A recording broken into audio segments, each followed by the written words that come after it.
Hello everyone, welcome to legal words. कैसे हैं आप सभी। आज जो है हम नेक्स्ट डेफिनेशन से शुरू करेंगे। हमारी जो है डॉक्यूमेंट्स तक डेफिनेशन कंप्लीट हो गई थी, राइट। तो मैं ये भी होप कर रही हूँ कि आपने रिवीजन साथ के साथ की होगी।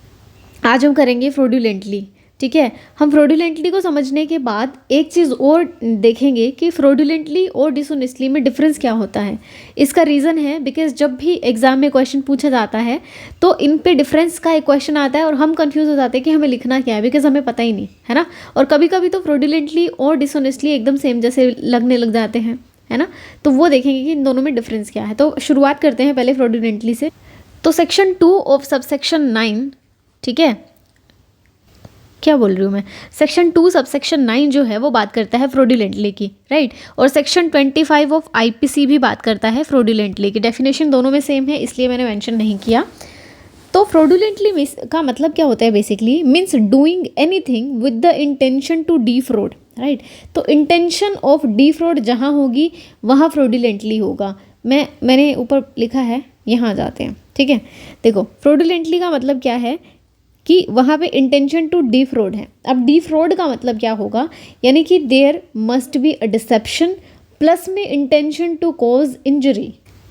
यानी कि डिसेप्शन का मतलब क्या है, पहले वो भी देख लेते हैं। डिसेप्शन का मतलब है कि या तो हम किसी को झूठ बोल रहे हैं, डिसीव करना चाह रहे हैं, है ना। डिसीव करना क्या होता है, मतलब ठग रहे हैं हम किसी को। और ठगते कैसे हैं, या तो झूठ बोलते हैं या फिर मिस रिप्रेजेंट करते हैं किसी भी पर्टिकुलर फैक्ट को, किसी भी चीज़ को, कुछ भी हो सकता है वो, राइट। यानी कि मिस रिप्रेजेंटेशन और लाई जो है उसे हम डिसेप्शन बोलते हैं।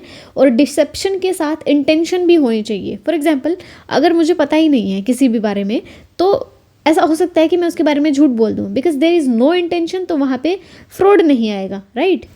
प्लस में एक चीज़ और आपको देखनी है, डी फ्रॉड जब हम बात करते हैं कि यहाँ पर एक्चुअल लॉस की रिक्वायरमेंट नहीं होती, even the risk of losing something is enough, ठीक है। क्योंकि ये एक केस लॉ था, मैं लिख देती हूँ, लिख के वापस आती हूँ। तो ये है एक इम्पोर्टेंट और लैंडमार्क जजमेंट डिसेप्शन के केस में, ठीक है। तो केस का नाम है doctor Vimala versus Delhi administration 1963। इस केस में सुप्रीम कोर्ट ने एक्सप्लेन किया था फ्रॉडुलेंटली का मतलब क्या होता है, यानी कि फ्रॉडुलेंटली को डिफाइन किया था। तो सुप्रीम कोर्ट ने भी यही बोला था, डिसेप्शन प्लस इंजरी, यानी कि दोनों ही चीज़ें होनी ज़रूरी है डिसेप्शन के केस में, या हम बोल सकते हैं डीफ्रॉड के केस में, या हम बोल सकते हैं फ्रॉडुलेंटली के केस में। बिकॉज हम आगे वो भी पढ़ेंगे ना अभी, ये डिसऑनेस्टली, ठीक है, हम कर चुके हैं बट दोबारा हम देखेंगे। क्योंकि इसमें क्या था, रॉन्गफुल गेन होना चाहिए और रॉन्गफुल लॉस होना चाहिए। यहाँ पे ऐसा ज़रूरी नहीं है रॉन्गफुल, अरे यार। इसके साथ साथ कोर्ट ने ये भी बोला था कि इंजरी ज़रूरी नहीं है इस केस में, injury need not to be actual, potential loss is enough. तो ये सारी जो ऑब्जर्वेशन मैंने यहाँ पे लिखी है, यही सारी ऑब्जर्वेशन जो है doctor Vimala versus Delhi administration के केस में बोली गई थी, राइट। एक केस और आप लिख सकते हैं इसी में। सेकेंड जो केस है वो है Abdul Karim versus state of Karnataka, ठीक है। इस केस में भी यही बोला गया था, 2000 का केस है ये। इस केस में भी यही बोला गया था, जब इंटेंशन टू डिफ्रॉड की हम बात करेंगे it involves a real intention to deceive. पहली चीज़ है इंटेंशन टू डिसीव, और दूसरी क्या है, इट मे और may not result into actual injury, ठीक है। अब इसका एक एग्जाम्पल देख लेते हैं हम फ्रॉडुलेंटली का, ताकि आपको अच्छे से समझ आए। चलिए, एग्जाम्पल है, आप ऐसा समझें कि एक पर्सन है ए, ठीक है, वो जाता है बैंक में और वहाँ से लेता है लोन, ठीक है। तो यहाँ तक कोई गड़बड़ हमें समझ नहीं आ रही। अब जब बैंक से हम लोन लेते हैं तो हमें कोलेटरल रखने होते हैं। तो जो ये कोलेटरल के पेपर लेके आया है मिस्टर ए, ये बी के पेपर हैं, ठीक है, और बैंक को इस बारे में पता नहीं है, राइट। तो यहाँ पे क्या है, ए जो है बैंक को डिसीव कर रहा है ना, यानी कि मिस रिप्रेजेंट कर रहा है अपने आप को कि ये जो प्रॉपर्टी है वो बिलोंग कर रही है मुझसे ही, ठीक है। तो मिस रिप्रेजेंटेशन कर रहा है, मतलब झूठ बोल रहा है, लाई कर रहा है बैंक के सामने, और बैंक को डिसीव कर रहा है, ठीक है। और इससे जो बैंक है, there is a potential risk to the bank. अब ऐसा हो सकता है ना कि ए जो है लोन भी ले और वो वापस भी कर दे, तो ज़रूरी नहीं है इंजरी कॉज होगी, बट हो सकती है। या फिर हम और एग्जांपल ले सकते हैं कि जैसे हम फेक मतलब जो किसी भी ब्रांड के फेक वो बना के प्रोडक्ट्स बना के वो बेच रहे हैं, उसमें भी क्या है, there is an intention to deceive और फाइनेंशियल लॉस भी है, ठीक है। तो पोटेंशियल लॉस भी हो रहा है, तो यहाँ क्या हो गया, फ्रॉडुलेंट हो गया। उसके अलावा अगर जैसे कोई अकाउंट बुक है ना, उसमें हम क्या कर रहे हैं, गलत एंट्रीज कर रहे हैं, और गलत एंट्रीज जो हम कर रहे हैं वो किस इंटेंशन के साथ कर रहे हैं, with the intention to deceive, right, और उससे भी पॉसिबल लॉस होने के चांसेस हैं। और जब हम डिसऑनेस्टली की बात कर रहे थे कल सॉरी डिसऑनेस्टली की जब हम बात कर रहे थे, तो यहाँ क्या था, means doing anything with the intention of causing wrongful gain to one person. यहाँ पे इंटेंशन क्या है, रॉन्गफुल गेन करने की या रॉन्गफुल लॉस की। वहाँ पे इंटेंशन क्या है, डिफ्रॉड करने की। वहाँ पर गेन और लॉस जो है वो ज़रूरी नहीं है। एक एग्जाम्पल और हम ले सकते हैं इनका डिफरेंस जो है वो क्लियर करने के लिए। फॉर एग्जाम्पल, ए जो है एक फेक मार्कशीट बनवाता है, ठीक है, फेक मार्कशीट, और अपनी जो मार्कशीट है उसमें बढ़िया अच्छे ऐसे 90+ मार्क्स जो है वो लेके आता है। अब ये जो मार्कशीट इसने बनाई है, इसका पर्पज़ क्या है, इसका पर्पज़ है लोगों को दिखाना कि भाई मैं तो बहुत होशियार हूँ, मेरे तो ये इतने मार्क्स आए हैं, यानी कि पर्पज़ है टू डिसीव द पीपल, ठीक है। पर क्या उसका वो यूज़ कर रहा है आगे, he is not using that marksheet anywhere, है ना, वो कहीं उसका यूज़ नहीं कर रहा एडमिशन के लिए या किसी पर्पज़ से एग्ज़ाम में कहीं कहीं यूज़ नहीं कर रहा, बट उसका पर्पज़ क्या है, हवा बनाना। तो यानी कि डिसीव तो वो कर रहा है, पर क्या वहाँ पे रॉन्गफुल गेन हो रहा है, नहीं हो रहा। क्या वहाँ पे रॉन्गफुल लॉस हो रहा है, नहीं हो रहा। तो यानी कि इट इज़ डिसेप्शन या फिर फ्रॉडुलेंट बट नॉट डिसऑनेस्ट, ठीक है। वेयर अगर ए जो है बी का मोबाइल चुरा लेता है ना, अब बी का मोबाइल चोरी किया, यानी कि ए को क्या हुआ है, रॉन्गफुल गेन हुआ है, और जहाँ पे रॉन्गफुल गेन होगा वो क्या होगा, डिसऑनेस्ट इंटेंशन, ठीक है। अब आपको समझ आ जाना चाहिए कि जहाँ पे रॉन्गफुल गेन और लॉस की बात है आप डिसऑनेस्टली पे जाएंगे, और अगर ऐसा कुछ नहीं है, सिर्फ डिसीव हो रहा है, तो वहाँ पे फ्रॉडुलेंटली पे जाएंगे, ठीक। अब मैं आपको एक एग्जांपल देती हूँ, ठीक है, और आपको बताना है कमेंट सेक्शन में कि वो क्या है, फ्रॉडुलेंटली है, डिसऑनेस्टली है, दोनों है या कुछ भी नहीं है, ठीक है। ए जो है वो क्या करता है, ट्रिक करता है शॉपकीपर को। आजकल यूपीआई चला हुआ है ना, ठीक है, तो वो क्या करता है, इस तरीके से पेमेंट करता है, या पेमेंट करता भी नहीं है, लेकिन वो ऐसा शो होता है कि पेमेंट हो गई है। तो यहाँ पे क्या कर रहा है, वो डिसेप्शन कर रहा है, ठीक है, यानी कि डिसऑनेस्टली के उसमें डेफिनेशन में फॉल करेगा, या फ्रॉडुलेंटली की डेफिनेशन में फॉल करेगा, या दोनों हो सकता है या नन हो सकता है, ठीक है। तो आप मुझे बताएंगे। आगे चलते हैं। नेक्स्ट है हमारा जेंडर, ठीक है। तो जेंडर का मतलब क्या है, यहाँ पे एक वर्ड यूज़ हुआ है ही। जहाँ भी पूरे बैरेक्ट में ही वर्ड यूज़ होगा, वहाँ पे मतलब ही, इफ़ ही किल्ड समवन तो वो मर्डर में आ जाएगा, ऐसा बोलते हैं ना। तो वो ही जहाँ भी यूज़ होगा तो वो शी के लिए भी होगा, ठीक है, और उसके डेरिवेटिव्स के लिए भी होगा। डेरिवेटिव्स में क्या आ जाएंगे, मतलब जो थर्ड जेंडर है वो सारे भी इंक्लूड हो जाएंगे, ही शी इट जो भी है वो सारे इसमें आ जाएंगे। Are used for of any person whether it's a male, female और ट्रांसजेंडर, तीनों आएंगे। अब जो पहले डेफिनेशन थी ना, उसमें मेल था और फीमेल थी, प्लस ट्रांसजेंडर जो था वो नहीं था, ठीक है। पर जो 2014 में NALSA versus union of India की जो जजमेंट आई थी, उसमें थर्ड जेंडर को रिकग्नाइज किया गया, और सुप्रीम कोर्ट ने बोला कि जो भी ट्रांसजेंडर पर्सन है वो राइट रखता है, he has a right to be recognised as the third gender, ठीक है। क्योंकि जो आर्टिकल 21 ऑफ द कॉन्स्टिट्यूशन है वो क्या बोलता है हमें, राइट टू डिग्निटी और पर्सनल ऑटोनॉमी, है ना। तो इसलिए जो है थर्ड जेंडर को रिकग्नाइज किया गया, और बीएनएस में भी इसे इनकलकेट किया गया, ठीक है। तो इसमें इतना इनफ है आपको समझने के लिए, ठीक है। Transgender shall have the meaning assign to it in a clause K of section 2 of transgender person protection of right, 2019 में जो एक्ट बना था, ठीक है, उसमें जो ट्रांसजेंडर का मतलब है वो सारे इसमें आ जाएंगे, राइट। नेक्स्ट है हमारा गुड फेथ, ठीक है। गुड फेथ में ज़्यादा समझने का नहीं है। Nothing is said to be done or believe in a good faith which is done or believe without due care and attention. तो you have to remember 2 words, due care and attention. अब जब भी हम good faith सुनते हैं, ठीक है, specially जो नए स्टूडेंट्स हैं जो अभी एलएलबी में एनरोल हुए हैं या जिन्होंने अभी अच्छे से पढ़ा नहीं है, ठीक है, तो गुड फेथ समझते ही ऐसा आता है कि इंटेंशन अच्छी होनी चाहिए, है ना, यानी कि हम अच्छे विचारों के साथ कोई काम कर रहे हैं। बट नहीं, गुड फेथ का मतलब होता है you have to take good care and attention, ध्यान देना है तुम्हें जो तुम कर रहे हो, you should know what you are doing, knowledge is enough, intention होना ज़रूरी नहीं है गुड फेथ के केस में, राइट। तो ड्यू केयर और अटेंशन के साथ जो भी तुम कर रहे हो it is good faith. And ये याद रख सकते हो आप, it is always opposite to the negligence, right. Negligence में क्या करते हो आप, ध्यान नहीं देते ना। अब नेग्लिजेंस में एक चीज़ और होती है कि ड्यूटी ऑफ ड्यू डिलिजेंस, ठीक है, ये भी आपको शो करना होता है। क्योंकि ऐसा नहीं है कि भाई मैंने तो देखा था, मैंने तो समझ के ही किया था, मेरी गलती नहीं है। नहीं, आपने ड्यू डिलिजेंस शो नहीं किया, आपने ड्यू केयर शो नहीं किया, अटेंशन नहीं दिया जो माइनर पॉइंट्स थे, तो आपकी गलती है, ठीक है। ऐसा थोड़ा सा गला खराब है आज। नेक्स्ट है हमारा गवर्नमेंट का वही मतलब है सेंट्रल और स्टेट गवर्नमेंट।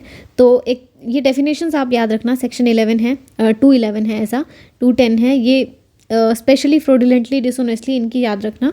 अब आते हैं हम हार्बर पे। हार्बर जो है पहले 52A में था, ठीक है, अब जो है हार्बर 2 क्लोज 13 में है।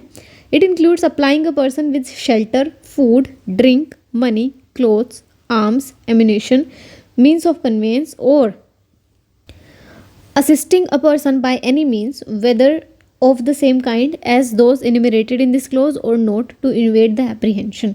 तो सिंपल सी बात है, अगर कोई क्राइम करके आता है या ऑफेंस करके आता है, उस बंदे को आप छुपा रहे हो, या ऐसा बोल सकते हैं तुम उसे बचा रहे हो, ठीक है, तुम उसे शेल्टर दे रहे हो, खाना दे रहे हो, मतलब उसे ऑफेंस होने के बाद, ऑफेंस उसके करने के बाद तुम उसे ऐसा चाह रहे हो कि उसे कोई पकड़े ना, ठीक है।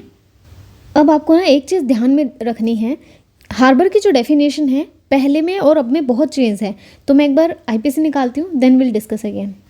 जी, तो हम वापस आ गए हैं। अब देखो सेक्शन 13 2 क्लोज 13, ठीक है, उधर 52(1).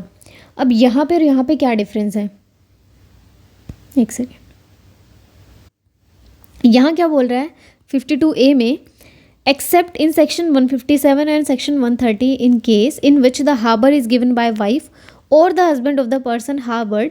यहाँ पे ऐसा कुछ नहीं है, यानी कि पहली चीज़ क्या है, एक्सेप्शन इन्होंने हटा दिया, ठीक है। और the husband of the person harbored, the word harbor include supplying a person with food, shelter, drink, money, clothes, arms, ammunition, means of conveyance and the assisting a person by any means, ठीक है, whether of the same kind as those enumerated in this section or not, to evade the apprehension. तो अगर इन दोनों को हम साथ में पढ़ते हैं तो यहाँ पे क्या है, यहाँ पे एक्सेप्शन दे दिया था हस्बैंड और वाइफ को, ठीक है, कि आप अपने हस्बैंड को इवेड एप्रीहेंशन से इवेड करवा सकते हो, यानी कि उसे हार्बर प्रोवाइड कर सकते हो, तो आपने कोई क्राइम नहीं किया है, ठीक है। और सिमिलरली जो हस्बैंड है वो भी ऐसा कर सकता था, बट यहाँ पे वो एक्सेप्शन जो है हमने ख़त्म ही कर दिए, ठीक है। नेक्स्ट है हमारा इंजरी, नेक्स्ट है हमारा injury. Injury means any harm whatever illegally cause to any person in body, mind, reputation और प्रॉपर्टी। तो यहाँ से आपका प्री का पोटेंशियल क्वेश्चन बनता है, बॉडी माइंड और रेपुटेशन, बॉडी माइंड और रेपुटेशन, हाँ ये याद रहेगा, प्रॉपर्टी भूल जाते हैं कुछ लोग, ठीक है, कुछ लोग रेपुटेशन भूल जाते हैं, तो आपको ध्यान रखना है दोनों चीज़ें। इलीगली एंड लीगली बाउंड ये हमने कर लिए थे, राइट, पहले हम कर चुके हैं, तो इसे रिपीट नहीं करेंगे। जज मीन्स, कौन होता है जज, means a person who is officially designated as a जज एंड इंक्लूड्स अ पर्सन। अब ये तो ठीक है, जो जज है वो तो जज है ही, है ना, लेकिन यहाँ से जो क्वेश्चन बनता है मैं आपको बताती हूँ, who is empowered by law to give in any legal proceeding civil और क्रिमिनल अ डेफिनेटिव जजमेंट, जो एक डेफिनेटिव जजमेंट, ये आपके ऑप्शन बन के आते हैं, ठीक है, तो ध्यान रखना आपको। Or a judgment which if not appealed against would be definitive, यानी कि अगर अपील हो जाती है तो अपील के बाद वो डेफिनेटिव हो जाती है। Or a judgment which if confirmed by some other authority would be definitive, यानी कि कोई भी डेफिनेटिव जजमेंट देने के काबिल इंसान जो है वो क्या है, जज है, ये इसमें कोई समस्या नहीं आती। या who is one of the body or a person which body of a person is empowered by law to give such judgment, यानी कि बॉडी ऑफ पर्सन जो है, ठीक है, जिसको ये पावर है ऊपर वाली, वो भी एक जज है। लेकिन जो क्वेश्चन आपका पूछा जाता है वो यहाँ से पूछा जाता है, यहाँ से, ठीक है, magistrate committing the case for the trial is not a जज, ठीक है। जो मैजिस्ट्रेट, आगे हम जब सीआरपीसी पढ़ेंगे और उसके साथ बीएनएसएस पढ़ेंगे तो अच्छे से समझेंगे कमिटिंग का मतलब क्या होता है, ठीक है, या ट्रांसफ़र केसिंग का मतलब क्या होता है, सारी चीज़ें। तो जो भी मैजिस्ट्रेट केस को कमिट करता है वो अपने आप में जज नहीं होता, वो मैजिस्ट्रेट ही रहेगा, right. As per this definition. जहाँ पे he has a right to give judgment वहाँ पे वो जज होगा, otherwise he will not be consider as a जज। नेक्स्ट है हमारा इलिस्ट्रेशन देख लें। A magistrate exercising jurisdiction in respect of a charge on which he has a power to sentence. अब यहाँ क्या है, पावर टू सेंटेंस है, टू फाइन और इम्प्रिजनमेंट विद और विदाउट अपील, वो भी एक जज होंगे, राइट। नेक्स्ट है हमारा life. Life means life of a human being, हम इस पर बहुत डिस्कशन कर चुके हैं already. Unless the contrary appears from the context. Next है local law means a law applicable only to a particular part of India, जैसे excise act की हम बात कर सकते हैं एग्जाम्पल के लिए। नेक्स्ट है हमारा मैन।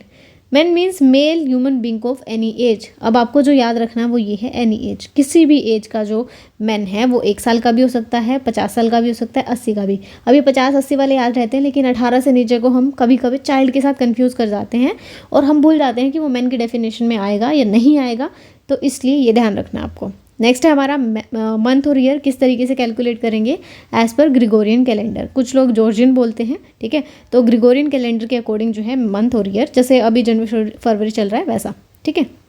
नेक्स्ट है हमारा मूवेबल प्रॉपर्टी। मूवेबल प्रॉपर्टी जो है ऐसी प्रॉपर्टी जिसको हम मूव कर सकते हैं, सिंपल सी बात है, ठीक है। अब मूव कौन सी प्रॉपर्टी को कर सकते हैं, which is not attach to the earth, या परमानेंटली फासन नहीं है, ठीक है। इसको ऐसे समझें मूवेबल प्रॉपर्टी को कि जैसे नॉर्मल चीज़ें हमें समझ आ जाती है कि ठीक है जिसे हम मूव कर पा रहे हैं वो मूवेबल प्रॉपर्टी है, बट एक दरवाज़ा जो है, दरवाज़ा को हम मूव कर पा रहे हैं, गेट जो खोलते हैं हम उसको मूव कर पा रहे हैं, पर क्या वो मूवेबल है? नहीं, वो मूवेबल नहीं है, वो इमूवेबल है, क्योंकि वो ऐसी प्रॉपर्टी के साथ कनेक्टेड है जो इमूवेबल है। यानी कि घर के साथ मान लो वो कनेक्टेड है, तो घर क्या है, इमूवेबल है, और घर के साथ यानी कि ऐसी इमूवेबल प्रॉपर्टी के साथ भी अगर कुछ कनेक्टेड होता है तो वो भी इमूवेबल प्रॉपर्टी का पार्ट हो जाता है, या पर्पज़ उसका क्या है फिर हम वो देखते हैं। फॉर एग्जाम्पल हमने बैम्बू ट्रीज उगाए, ठीक है, तो ये जो बैम्बूज़ हैं इनका अल्टीमेट गोल क्या है, इनको काट के हमें ना यूज़ करना है, तो मूवेबल की कैटेगरी में ही बैम्बू को हम रखते हैं। सिमिलरली एक ट्री है, जैसे आम का पेड़ है, तो आम का पेड़ क्या है, अपने आप में इमूवेबल प्रॉपर्टी है। आम के पेड़ के ऊपर जो फल लगे हैं वो भी इमूवेबल प्रॉपर्टी ही है, लेकिन जब हम उन्हें तोड़ लेते हैं तो वो क्या बन जाते हैं, मूवेबल बन जाते हैं, राइट। नेक्स्ट है हमारा नंबर। नंबर क्या है कि बस इसमें ये ध्यान रखना है कि सिंगुलर जो है वो प्लूरल को भी इंक्लूड करेंगे, राइट। नेक्स्ट है हमारा सेक्शन 23 जो है सोलम एफर्मेशन है substituted by the law for the oath. या तो कोई एफर्मेशन है जिसको ओथ के साथ सब्सटीट्यूट कर दिया गया है, या कोई भी डिक्लेरेशन है which is required or authorised by law to be made before a public servant or to be used for the purpose of proof whether in a court or not, right. तो वो क्या होगा, हमारा oath हो गया। इतना ध्यान, मतलब इतना डिप में नहीं जाना। उसके बाद हम आते हैं ऑफेंस पे। ऑफेंस हम ऑलरेडी पढ़ चुके हैं, एक बार रीडिंग ले लेते हैं। एक्सेप्ट इन चैप्टर और section mention in sub clause A और B, the word offence means a thing made punishable by Sanhita. संहिता जिसे पनिशेबल बनाती है वही ऑफेंस होगा, ठीक है। बट ये एक्सेप्शन है, ये जब हम धीरे धीरे सेक्शन पढ़ेंगे उनके साथ ही इन्हें कवर करते चलेंगे, ठीक है, तो इनकी ज़्यादा टेंशन आपको लेनी नहीं है।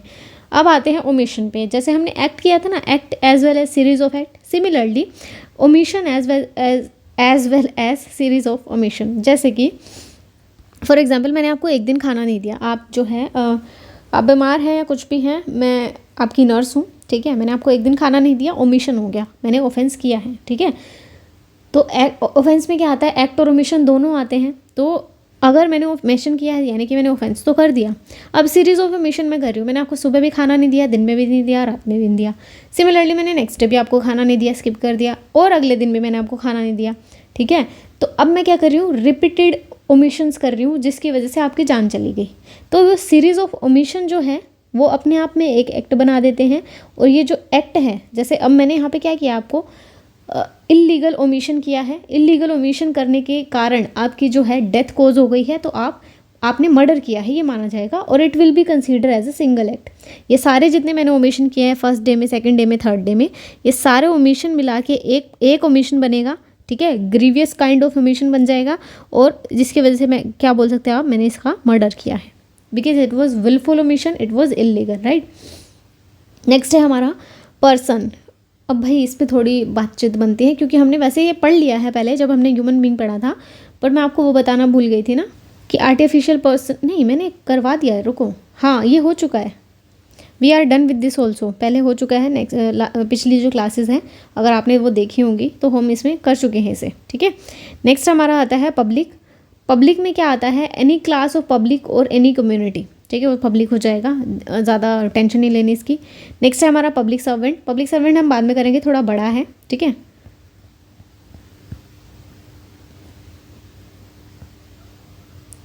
चले, ये हो गया ना। अब मैं इसमें बता दूंगी आपको कहाँ कहाँ से क्वेश्चन बनते हैं बेसिकली। अब आता है हमारा reason to believe. Reason to believe का मतलब क्या आता है, देखो सिंपल है। रीज़न टू बिलीव क्या है कि मेरे पास कोई कारण होना चाहिए किसी भी बात को बिलीव करने के लिए, यानी कि I should have a sufficient cause, और इसका टेस्ट भी बोलते हैं सफिशिएंसी टेस्ट। इतनी सी बात है, ठीक है। यानी कि अब यहाँ पे एक चीज़ मैंने लिखी है ऊपर, इंटेंट और नॉलेज इज़ हायर डिग्री मेंस्ट्रिया। पहली ये चीज़ है कि इंटेंशन और नॉलेज जो है वो एक हायर डिग्री मेंस्ट्रिया, यानी कि मेंस्ट्रिया की जब हम बात करेंगे तो सबसे पहले हमारे दिमाग में दो ही चीज़ें आएंगी, इंटेंशन और knowledge. Even though reason to believe is also a part of mens rea, right. It comes to when it comes to reason to believe, it can also be said that reason to believe require sufficiency test, हमने अभी बात करी। Intention and knowledge requires standard of proof beyond reasonable doubt, यानी कि reason to believe पे हमें बस इतना सफिशिएंट होना चाहिए कि हाँ ठीक है चलो यार ऐसा हुआ होगा, सफिशिएंट है मेरे लिए ये समझने के लिए। लेकिन यहाँ पे क्या है, इंटेंशन की जब हम बात करते हैं और नॉलेज की हम बात करते हैं तो यहाँ पे beyond reasonable doubt you have to prove the fact कि मेरी इंटेंशन थी या ऐसी मेरे को नॉलेज थी उस चीज़ की, ठीक है।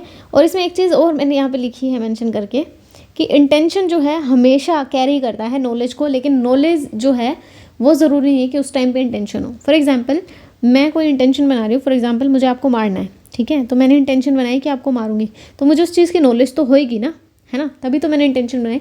लेकिन अगर मान लो मुझे ऐसा पता है कि ये चाकू अगर मैं आपको मारूंगी तो आप मर सकते हो, पर मेरी इंटेंशन कोई आपको मारने की नहीं है, बस ऐसा मुझे पता है, तो वो क्या हो गया, डिफरेंस हो गया नॉलेज और इंटेंशन में, ठीक है। नेक्स्ट है हमारा special law. Special law means a law applicable to a particular subject, ठीक है, जैसे आर्म्स एक्ट हो गया, एनडीपीएस हो गया। नेक्स्ट है हमारा valuable security. Valuable security basically एक डॉक्यूमेंट होता है जिससे आपके राइट क्रिएट हो सकते हैं, एक्सटेंड हो सकते हैं, ट्रांसफ़र हो सकते हैं, ठीक है, यही चीज़ आपको याद रखनी है। वैल्यूएबल सिक्योरिटी क्या है, इट इज़ अ डॉक्यूमेंट, ठीक है। वैल्यूएबल सिक्योरिटी एक डॉक्यूमेंट है, यहाँ से प्री का क्वेश्चन पूछा गया है एग्जाम में पहले, तो ध्यान रखना, ठीक है। विच इज़ और purports to be document whereby any legal right is created, create किया जाता है, एक्सटेंड कर सकते हैं, ट्रांसफ़र कर सकते हैं, रिस्ट्रिक्ट कर सकते हैं, एक्सटिंग्विश कर सकते हैं। जब हम ये पढ़ेंगे ना रजिस्ट्रेशन एक्ट, तो इसमें ये बहुत इंपॉर्टेंट रोल प्ले करेंगे सारी चीज़ें। और whereby any person acknowledges that he lies under legal liability has not a certain legal right, ठीक है। तो वो क्या होगा हमारा वैल्यूएबल सिक्योरिटी, मतलब ऐसी कोई भी डॉक्यूमेंट जिससे आपका राइट पे किसी भी टाइप का इफेक्ट पड़ रहा है, जैसे कि सेल डीड हो गया, ट्रांसफ़र डीड हो गया, ये सारे क्या है, वैल्यूएबल सिक्योरिटी है, ठीक है। इलस्ट्रेशन देखते हैं। A writes his name on the back of a bill of exchange as a effect of this endorsement is to transfer the right to the bill to any person who may become the lawful holder of it. The endorsement is a valuable security, यानी कि ये एक bill है, bill of exchange, यहाँ पे मैंने endorse किया, endorse to कोई भी पर्सन है बी, ठीक है। तो ये जो मैंने एंडोर्समेंट की है ये भी अपने आप में इसे वैल्यूएबल सिक्योरिटी बना देगा, right, because I have created a right in the favour of B, ठीक है। नेक्स्ट है हमारा वेसल। वेसल क्या होता है, मीन्स एनीथिंग, अब पानी में जो चलता है वो वेसल है, कोई भी, ठीक है, जहाज, पानी का कोई भी जहाज है, बड़ा है, छोटा है, नाव है, कुछ है, वो सारा वेसल में आ जाएगा। Means anything made for the conveyance by the voter of human being और प्रॉपर्टी, राइट। नेक्स्ट है हमारा वॉलंटरली। वॉलंटरली का मतलब ही क्या होता है कि मैंने कोई भी चीज़ जानबूझ के की है, जानबूझ के करना, यानी कि मुझे उस चीज़ की या तो इंटेंशन है मुझे, या मुझे उस चीज़ की नॉलेज है, तो ये दो चीज़ जहाँ आ जाए वो वॉलंटरली हो गया, राइट। विलफुली अगर मैं कुछ कर रही हूँ, a person is said to cause an effect voluntarily when he causes it by means whereby he intends to cause it or by the means which at the time of employing those means he knew, उसे पता था, और has a reason to believe to be likely to cause, यानी कि intention में तो उसे पता ही था, नॉलेज में उसे पता था कि हाँ इससे ये हो सकता है। रीज़न टू बिलीव का मतलब क्या है कि ही हैज़ अ सफिशेंट कोज, कि हाँ ऐसा हो सकता है, ठीक है। इलस्ट्रेशन देखते हैं। A sets fire by night to an inhabited house in a large town for the purpose of facilitating a robbery and thus causes the death of a person. उसे पता था घर के अंदर कोई सो रहा है, मैंने आग लगा दी, ठीक है। तो इस चीज़ की नॉलेज होगी, इंटेंशन थी, ठीक है, या तो इंटेंशन थी या नॉलेज थी या रीज़न टू बिलीव था। अब मान लो इंटेंशन भी नहीं थी, नॉलेज भी नहीं थी, पर रीज़न टू बिलीव था ना कि भाई अगर घर है तो कोई रह रहा होगा, है ना, मैंने उसमें आग लगा दी है रॉबरी के लिए। Here A may not have intended to cause the death or may even be sorry that the death has been caused by his act. Yet if he knew that he was likely to cause the death, he has caused death voluntarily, ठीक है। culpable homicide not amounting to murder नहीं आएगा, murder ही होगा, right. Next है हमारा will का मतलब क्या होता है, एक टेस्टामेंट्री डॉक्यूमेंट होता है, ठीक है। और विमेन के अंदर भी एनी एज की विमेन आ जाएगी, वह 1 साल की हो, 2 साल की हो या 70 साल की हो। उसके अलावा रॉन्गफुल गेन, रॉन्गफुल लॉस हम पहले बात कर चुके हैं, तो दोबारा करने की ज़रूरत हमें नहीं है। गेनिंग रॉन्गफुली ये इसी का एक्सटेंशन है, इसमें कुछ ज़्यादा है नहीं, राइट। 39 क्या बोल रहा है, words and expression used but not defined in Samhita but defined in IT act, यानी कि जो IT एक्ट में दे रखे हैं, एंड द भारतीय नागरिक से यानी कि BNSS shall have the meaning respectively assigned to them in the act और संहिता, राइट। तो सिंपल सी बात है भाई, इनमें अगर यहाँ पे कोई ऐसा वर्ड है जो BNS में नहीं दे रखा तो हम उसका रेफरेंस यहाँ से ले लेंगे। 39 ये बात करता है। अब हमारा बस एक बच गया है, उसमें भी ज़्यादा हमें डीप में जाने की ज़रूरत नहीं है, क्योंकि वहाँ से मेंस का क्वेश्चन जनरली नहीं पूछा जाता, प्री का क्वेश्चन पूछा जाता है पब्लिक सर्वेंट से, तो ये याद रख लेना आप, ठीक है। पब्लिक सर्वेंट कौन होता है, means a person falling under any of the description, में से किसी डिस्क्रिप्शन में वो फॉल कर रहा है, he is a public servant, right. Every commissioned officer in army, navy and air force क्या है, वो पब्लिक सर्वेंट है। एवरी जज, पॉइंटर्स बना लो, जज जो है वो क्या होगा, हमारा पब्लिक सर्वेंट होगा। उसके अलावा every officer of the court, court का कोई भी ऑफिसर है, उसमें लिक्विडेटर आ जाएंगे, रिसीवर आ जाएंगे, कमिश्नर आ जाएंगे, इन्वेस्टिगेटिंग ऑफिसर्स आ जाएंगे, कोई भी ऐसा ऑफिसर जो इन्वेस्टिगेट करता है, रिपोर्ट करता है on any of the matter of law और फैक्ट, ये सारे बिल्कुल पढ़ने वाले हैं, ठीक है, इसमें कुछ समझने वाला नहीं है। एवरी असेसर और a member of panchayat assisting a court और अ पब्लिक सर्वेंट, तो आप बस ये इनकी रीडिंग ले लेना, ठीक है। अगर नहीं समझ आता है तो you can let me know in the comment section below, हम कर लेंगे, बिकॉज इसमें कुछ ऐसा है नहीं समझाने वाला, ठीक है। तो मैं आपका टाइम वेस्ट नहीं करना चाह रही, बस यहाँ से क्वेश्चन यहाँ से आता है, ये देख लेना आप, एक सेकेंड। यहाँ से जो मिनिस्टर है उनको पब्लिक सर्वेंट की कैटेगरी में रखा गया है, ठीक है, लेकिन मतलब CM भी पब्लिक सर्वेंट आ गया, लेकिन MLA जो है वो पब्लिक सर्वेंट में नहीं आएंगे, ठीक है। बस यही चीज़ आपको याद रखनी है। और एक ये म्यूनिसिपल कमिश्नर जो है, यहाँ से क्वेश्चन पूछ लेते हैं तो पूछ लेते हैं, अदरवाइज़ यहाँ से ज़्यादा मतलब इतना लोड लेने वाली बात नहीं है, ठीक है। रीडिंग ले लेना, अगर नहीं समझ आता है तो आप मुझे बता देना, बाकी इसमें कुछ ऐसा है नहीं कि हमें इसे एक्सप्लेन करना पड़े चीज़ों को, राइट। तो आज के लिए इतना ही। आई होप आपको जो ये लेसन है, ये जो भी है क्लास है, आपको पसंद आई होगी। मिलते हैं नेक्स्ट क्लास में, तब तक के लिए bye bye and all the very best for your exams. And also do like, share and subscribe, this is the ritual, तो वो ज़रूर करते रहना। And thank you so much for watching, bye bye, good night.